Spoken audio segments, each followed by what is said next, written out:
While the U.S. continues to face shortages in N95 masks and COVID-19 testing supplies, the Pentagon has apparently spent hundreds of millions of dollars on defense contractors. And this was money that was meant to help combat the pandemic. So this reporting initially came out of the Washington Post. Let me give you here some of the details from Common Dreams. They say here, instead of adhering to congressional intent by building up the nation's inadequate supply of N95 masks and other equipment to combat the COVID-19 crisis, the Pentagon has funneled hundreds of millions of dollars in appropriated taxpayer funds to private defense contractors for drone technology, jet engine parts, Army uniform material, body armor, and other purposes not directly related to the pandemic. Now, as I'll get to in a minute here, this is in addition to other money they were already taking, also meant for the pandemic, and also in addition to the increased military budget. Trump signed a $738 billion defense bill last year, an increase of $21 billion over the year before. Yet still, dipping in to money meant to help with the pandemic and taking that money for defense contractors. When there is an actual threat to people, an actual threat in a pandemic, a virus killing people, 200,000 dead, the Pentagon using that money instead to build up defense contractors.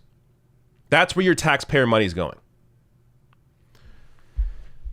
As the Washington Post reported Tuesday morning, the Department of Defense, headed by former Raytheon lobbyist Mark Esper, no surprise here, quote, began reshaping how it would award the money just weeks after Congress in March approved a $1 billion fund under the Defense Production Act to help the nation, quote, prevent, prepare for, and respond to the coronavirus. Money meant for this going to defense contractors. The Trump administration has done little to limit the defense firms from accessing multiple bailout funds at once and is not requiring the companies to refrain from layoffs as a condition of receiving the awards, the Post noted. Some defense contractors were given the Pentagon money even though they had already dipped into another pot of bailout funds, the Paycheck Protection Program.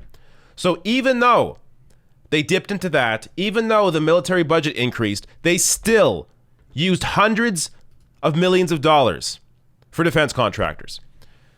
As Bernie Sanders points out here, the Trump admin awarded $183 million to companies like Rolls-Royce to build more warships, $155 million to Boeing and General Electric for more fighter jets, and tens of millions for more drones. All this money was meant to be used for more masks and tests. Disgusting. Bit more here from Slate. That doesn't exactly sound like PPE.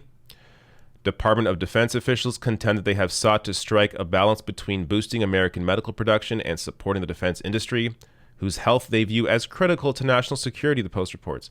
Some defense contractors were given the Pentagon money, even though they had already dipped into another pot of bailout funds, as I said, the Paycheck Protection Program. In short, a colossal backdoor bailout for the defense industry. I want to say unbelievable or stunning or shocking, but it's none of those things. Obviously, when you hand money to the Pentagon, it's going to be wasted. Remember that report, I think it was about out a year or 2 years ago, where money just vanished? They have no idea. Money given to the Pentagon. No idea where it went. Just poof, gone. And of course, yes, this is not a new issue.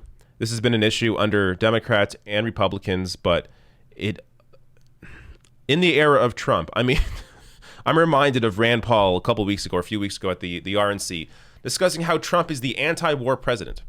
Yeah, the anti-war president.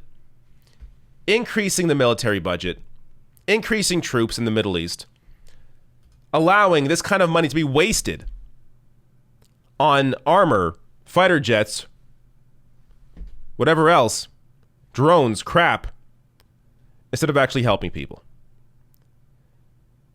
I would say this is uniquely Trump. You would not have seen this amount of money wasted. If you compare the U.S., as I've done a million times on this channel, compare the numbers in the U.S. of COVID-19 per capita, compared to any other major country, the U.S.'s numbers are ridiculously high. compared to other countries. And I'm talking about countries that they don't have great governments. Canada is run by a neoliberal government, the UK a conservative government, Australia conservative, neoliberal. But their numbers are way down because they at least understand the importance of taking care of people during a pandemic, of doing what they can to ensure people are taken care of when they are at threat. Yet here, they really don't give a shit.